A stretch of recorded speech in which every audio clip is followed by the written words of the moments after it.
This generation has seen loads of creative ideas and the combining of various genres to create experiences that are simply different. Of course, there are plenty of those creative ideas that have come crashing to the ground once they've seen the light of day, as well as those that have limped out of the starting gate at best. Thankfully, in my mind, Twilight Monk is an example of a title that has simply charted its own path in a number of areas. And while the results may not be perfect, they still make for an experience with a few surprises.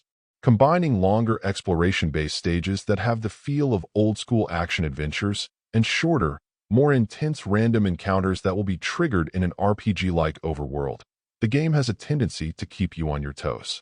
In particular, early encounters tend to go pretty badly as you try to get accustomed to a pretty wide number of enemy types that you'll need to be prepared to fight in a variety of ways.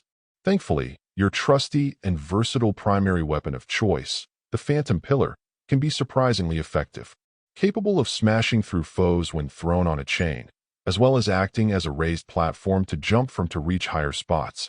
It's hard not to enjoy making use of it. Backed up by a growing number of secondary weapons which can also be capable, but will cost you mana. With a little time and leveling up, you will start to feel more formidable. Well, until you hit some challenges that will slap you back down, typically in the form of boss battles, or when you've pushed your luck a little too far without saving.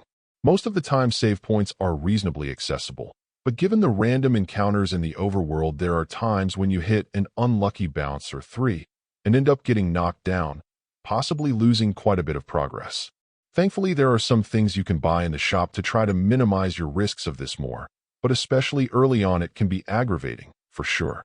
Still, if you've got a warrior's spirit or are at least determined not to let the game get the best of you, there's quite a lot to like here. There's no doubt that it looks fantastic, generally performs fluidly, and simply has a style all its own, and that should count for something. Perhaps if you're more challenge-averse, the lack of any means of toning it down will be an issue, but otherwise it's absolutely worth a look. Overall, my final score for the game ended up being a 8.1. And if you're interested in picking it up, it's currently available on the Switch eShop for $19.99.